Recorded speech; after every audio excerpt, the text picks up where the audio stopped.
job today to ask the question, where are they now? Where are they now indeed?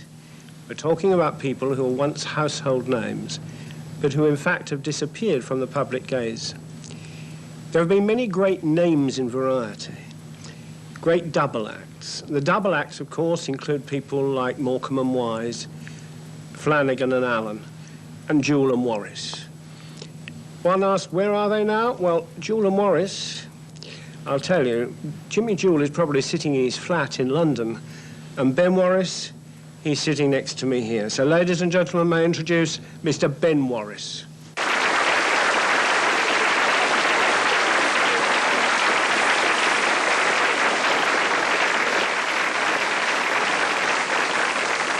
Ben, you've had a wonderful career. Oh, yes, indeed, I have. And well, let's go back to the beginning. How did it all start? Where were you born? It started way back in Sheffield.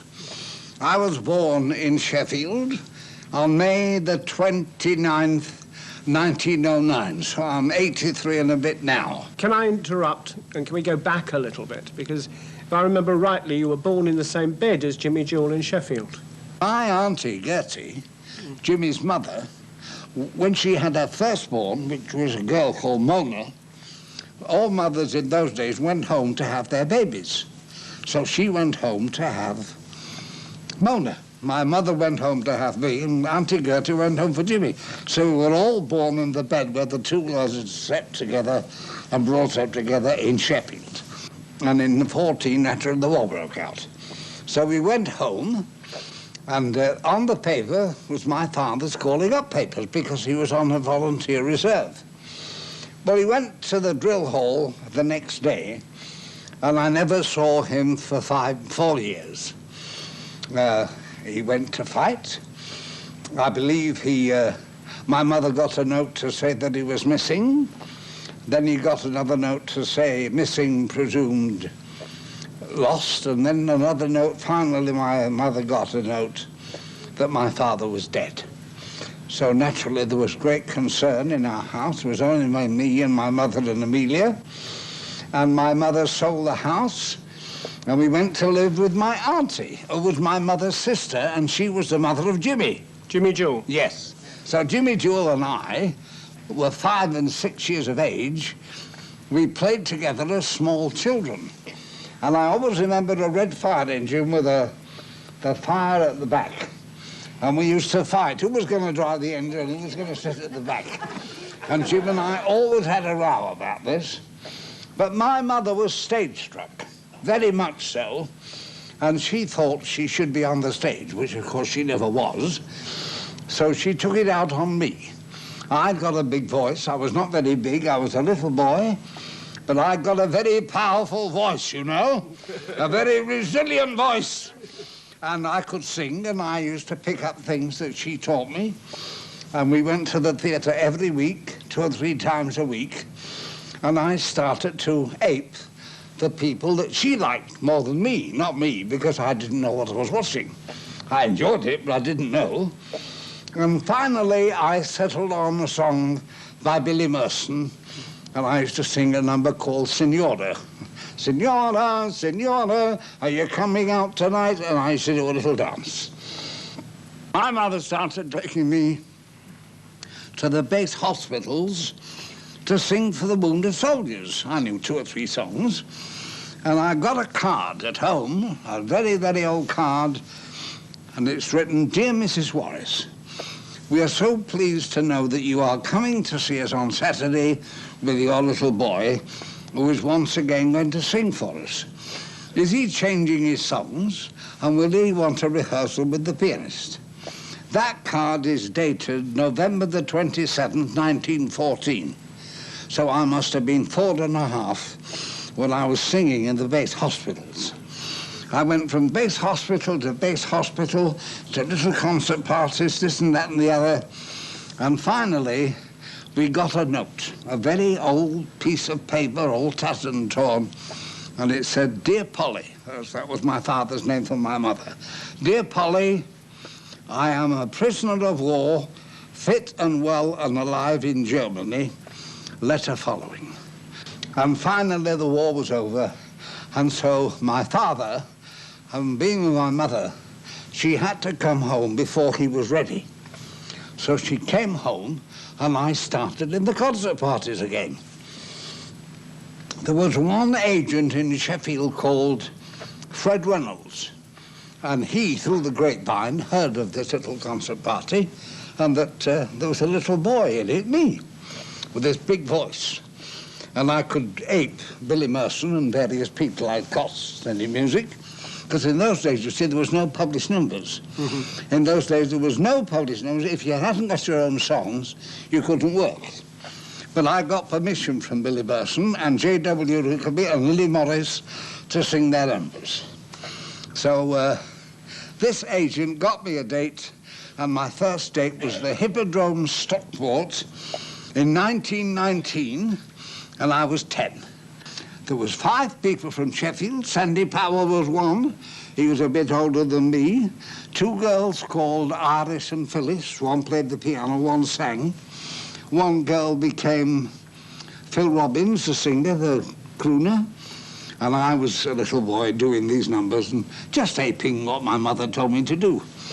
And my father resented this very much indeed, because he thought I should do something better than the theatre. But by the time I was 11, 12, 13, 14, I was steeped in show business. Tell me, Ben, how did you and Jimmy get together? Jimmy was doing a tail act in those days with gardenia and top hat, white stiff collar, white waistcoat, looking very smart.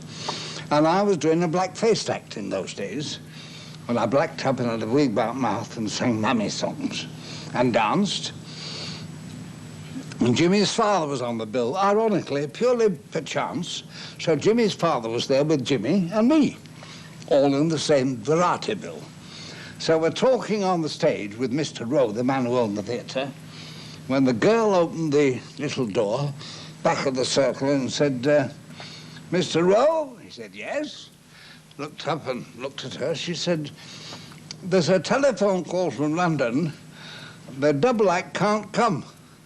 One of them's very ill, and the other one can't come without the other. So you're a double act short for tonight. Now, in those days, that was attractive, you see, because everybody in the bill had got a certain amount of time, and they had to stick to the time so they could get the first house in and out and in for the second. And he said, oh, dear, I'm an act short. So Jim and I had bold as brass. Said to him, well, Mr. Rowe, we do a double act. Jimmy's father looked at us. He said, you cheeky buggers, you don't do a double act. We said, shut up. He said, yeah, we do. We said, what do you do? We said, oh, we do a crosstalk. Oh, he said, have you got any music? We said, no, we didn't know you wanted us to work. But we can dance to Bye Bye Blues. He said, I'll talk to the conductor and see if he's got it in the wardrobe. And he left us and went to the front of the house, front of the theatre, talked to the conductor. So Jimmy's father said, what are you going to do? Well, how dare you tell them that you can work? So we said, don't worry. Where are you going? We said, we're going upstairs to rehearse. So Jimmy could dance, I could dance. So we did 8 bars that way, 8 bars that way, 8 bars that way, 8 bars that way. And we concocted 3 choruses of dance. We pinched every gag we'd ever heard from every comic working. And we managed to get about a dozen gags together. And I went on first and said, hello, ladies and gentlemen, good evening. Welcome to the show. And Jimmy came on with a funny hat on and said, I said, what are you doing here? He said, have you seen a fellow in a blue suit with a brown hat on and a grey tie? I said, no. He said, blimey, I'm lost. And he went off. And then he came on and said, there's 22 cats in our yard. Do you know what time it is? I said, no. He said, 25 after 1. And then he said, I've got a penny in this pocket and a penny in that pocket. I said, he said, how much have I got? I said, Thomas. He said, no, threepence. I said, why? He said, I've got another penny in this pocket. And we did all the old gags, all the oldest gags you've ever heard. Young, couldn't care less. And Mr. Rowe liked us. And we danced, and it went all right. And Jimmy said to me, well, one day we must get together and work. I said, yes. I said, that'd be wonderful. We've been together all our lives as little boys, went to school together. We went to school together.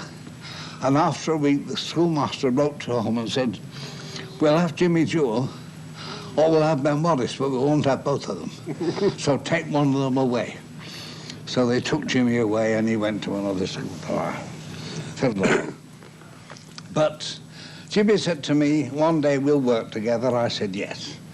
He said, "We've been together all our lives. We're pals, and we're cousins." And came the end of the week, he went one way, I went the other. And I was working in Walham Green at the Granville Theatre, and Jimmy was in London with his mother and father, and they were not working. So they all came to Walham Green, not to see the show, because Walham Green was a place where out-of-work pros got together and sat in the bar and had a drink and watched the show. You know how pros get together. Indeed, We yes. all got together, and Jimmy came to me, he said, "John D. Robbins in the bar." I said, "Well, can you have a talk to him and see if he'll take you and I as the comic in one of his shows?" He said, I said, "Yes, go and talk to him." So he came back, and this was what I was joking on, and said, "I've spoken to John, and he's quite happy to put a show out with you and I in the show." So he said, "What can we do?" I said, "Well, your father's did a good sketch called Tripe. We can do that, and you can dance, and I can dance, and we can both sing. We'll learn a couple of songs, and I've got some gags, it's have I." And we went in the show, and it was 2 shows. The first half was variety, the second half was a show. And so I did my blackface act in the first half, and then we did the show in the second half when Jimmy was the comic and I was the straight man. And we were together then, and that made us Jewel and Warris. And that was in 1934. And it was 1962 when we first went to the London Palladium. And that, to me and to Jimmy, was a very, very big social event. Because in those days at the Palladium, you only went there if you justified yourself. And we felt we'd done well at Finsbury Park and Stratford Empire, the Holborn Empire, the New Cross Empire, all the theatres that belonged to them. We felt that we justified being one of their stars. And Tommy Trinder was at the Palladium with B.B. Daniels, Ben Lyon and B.B. Daniels. B.B. Daniels wanted to leave and have a holiday, and so did Tommy. So they took B.B. and Tommy out of the show and put Jim and I in place of Tommy Trinder, and in place of B.B. Daniels, they put in a little girl who got 2 very good songs. Her name was Vera Lynn. Tell me, Ben, how many times did you play at the London Palladium? I met Teddy Brown for the first time at the Palladium in 1962. And he and I became friends. And I thought I would become a Mason. He did his best to persuade me to become a member of the Grand Order of Water Rats, who did the same thing as the Masons did, only more so. So in 1962, at the Palladium, I applied to join the Water Rats. And in 1963, I was at Blackpool with Wilfred Pickles when he was just reading the news. And I've been a Water Rat next year, 50 years. That's some record. Incredible record. Yes, I'm very proud of that. You also hold a record, I believe, or one of the 2 people that hold the records of being King Rat. Is it 3 times? Yes. Tell us about that. Only 3 people have ever been King Rat more than twice. One was Tommy Trinder, who is now unfortunately dead, and the other one was Ted Ray. Remember Ted Ray? Yes, indeed. Great comic, a nice fellow. One of my dear friends. Very sad when he died. And the other one was me. I was King Rat 3 times. I was King Rat really 5 times because during my year, the man who followed me in was George Elric. And in the October, when his son was due to come out of the armed forces, a jeep came round the corner and killed his son and his friend, which really broke George up and Alice, and they were distraught and very sad, and they never came to lodge, so I had to do the year for George in the Rats, although I got no kudos for it. It was George. Then when Arthur Haynes, another lovely man, he got up from breakfast, he was king rat, he got up and said to Queenie, his wife, "I don't feel very well, my chest feels bad." She said, "Well, go in the kitchen and on the shelf is some bicarbonate of soda. Take some soda, it'll make you burp and you'll feel well." And Arthur left the breakfast room to go to the kitchen, and he dropped dead and died in the passage. And I'd been king rat the year before, so I was king rat again. But you know, some of the old king rats were wonderful people. Ted Ray was a wonderful, wonderful man. He had a wonderful sense of humor. He was lying in the hospital, nearly dying, and Dickie Henderson went to see him. This is true. And he said, "Hello, Dick, how are you?" And Dickie said, "How are you?" And he said to Dickie, "I had a dream last night." And Dickie said, "Did you really?" He said, "Yes." He said, "I dreamt I was taken short in the night, and I rang for the night nurse and she didn't come." And he said, "I rang again for the night nurse and she didn't come." He said, "I rang half a dozen times and the night nurse didn't come." So Dickie said, "What did you do?" He said, "Well, I was taken short." He said, "So I got out of bed." And he said, "You see that palm tree in the corner in this room?" He said, "Yes." He said, "Well, I used the palm tree." And he said, right in the middle of it, the door opened, and a fella came in with a big red book and said, "Ted Ray, this is your lot." And, of course, during the 40s, one of the great successes on radio was your wonderful radio programme, Up the Pole. We did that. We were very lucky with that. We met George Innes, a man who's now died, a very nice man. He was a producer, and he'd been given carte blanche to do a show. And he picked Jim and I to do a show, and we went to the BBC and did Up the Pole. And Up the Pole lasted 6.5 years. Every Sunday, we recorded Up the Pole. And it was played twice a week, wasn't it? They did 4 times a week. 4 times a week. Once on the light programme. Yes. Again on the light programme, on the home service, and it was cut up for Gossers, what they call Gossers General Overseas Service, and sent to the boys who was in the army. And, we had some wonderful times then. And we were attached to the army, and we did the shows. For instance, we did a show on Lord Lovat's estate in Scotland, where we did a show to 20 boys, and a sergeant and a captain. They were in charge of a gun site, that if the guns and the German planes came over, they used to fire it. And we did this show to them in the morning at 11 o'clock. In the afternoon, we did a show in the hospital to the people who were in beds who couldn't walk. And at night time, we did a show for 6,000 people on the Ark Royal. During that time, of course, you made 1 or 2 films that were great box office successes. We did indeed, and we made the first film with Vera Lynn and Phyllis Calvert's husband, a man called Peter Merry Hill. And I met Phyllis Calvert the other day. I said hello, and we put our arms around each other. We'd known each other for years. And I said, yes. I said, when I was making a film with Vera Lynn, Peter Merry Hill, your husband, was the leading man. And he came in at the interval at tea time, announced to all and sundry that he was a father. And I said, isn't that one? I said, how many's your little girl? She said, she was 50 last week. Tell me, Ben, I know you've appeared in a lot of command performances. Can you tell me about some of them? The first one was at the Victoria Palace with the Duke of Edinburgh for the Water Rats. And we'd all got our regalia on. I was a young water rat. I was past king, very young. And I got a photograph with George Elric, George Doonan, David Gorman and me. So there's 2 king rats are dead. George Doonan and David Gorman, who was the son, of course, of the old original Joe O'Gorman. And he stopped and went along the line and spoke to us all. And then he admired my badge of merit.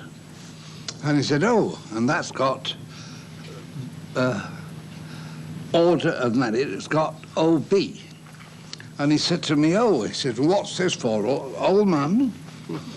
I said, no, I said, it's the Order of Merit. He said, you're not supposed to have an Order of Merit. He said, the Order of Merit is only given to the Queen, by the Queen, to somebody who's done something that she merits the award, and they get the Order of Merit. You are illegally having an Order of Merit that you ought not to have.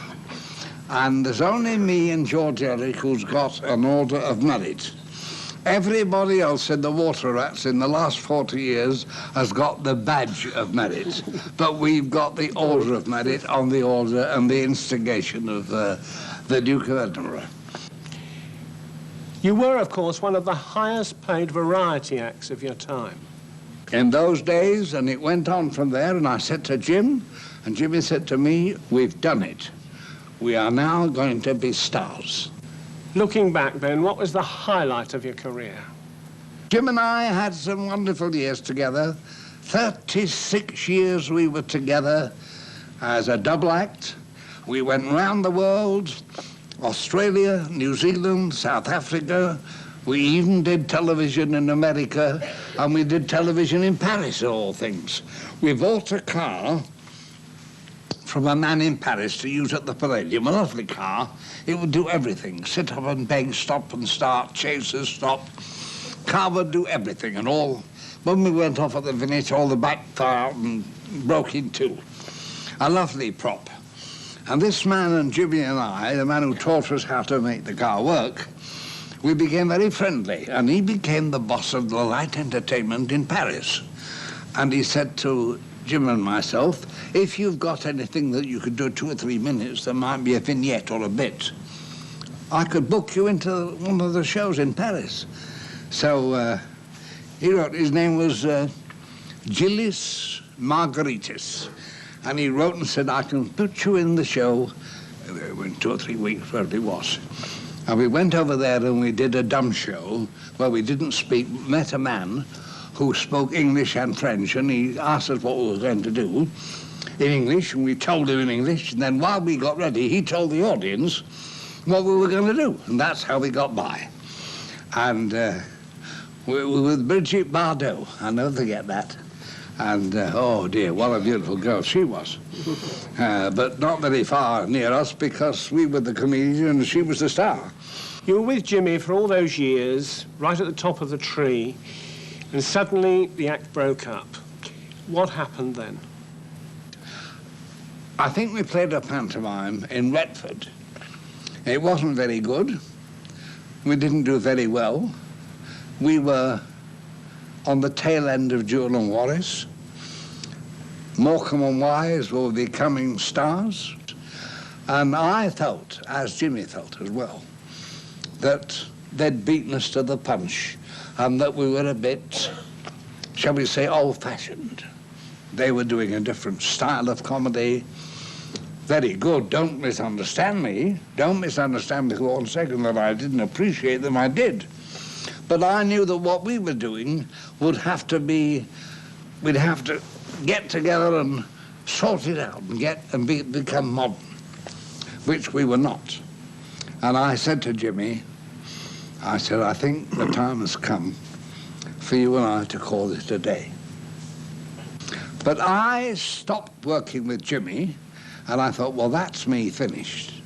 I will become a restaurateur. And I became a restaurateur for nearly 4 years. And my wife and I went on a holiday, the first one we'd had for 5 years, and we went to the Bahamas, and we came home. And we were asleep in the plane, and the air hostess woke me up and said, you'll be in Heathrow in half an hour, would you like some tea? But I didn't wait for dinner, you were so sleepy. So, all right, have some tea. My wife had coffee. So I said to her, are you sick of the restaurant? She said, yes. I said, so am I. I said, well, sell the bloody thing. I'm sick and tired of it. She said, yes, that's it.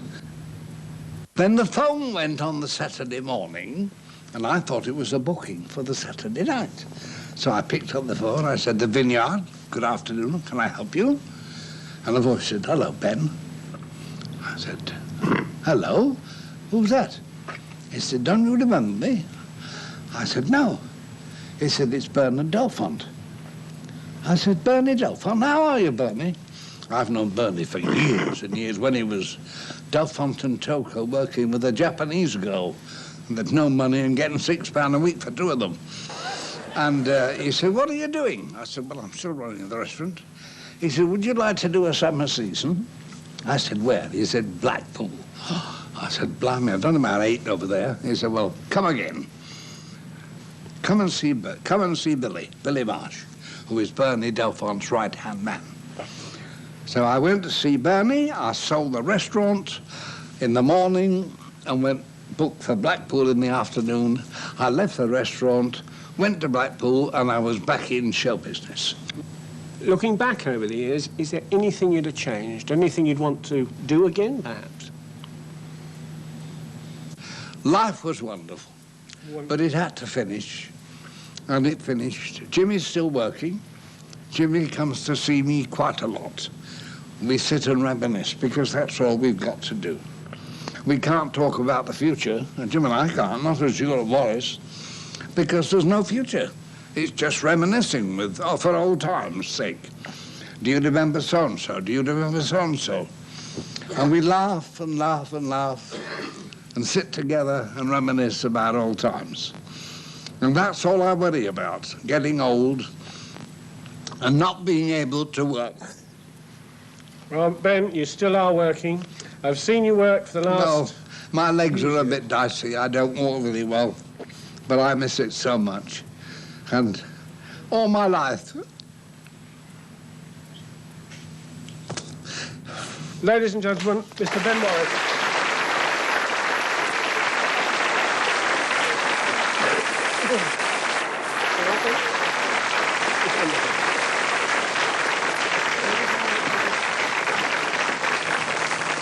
Well, that's it for today. I hope to see you again until I ask the question, where are they now?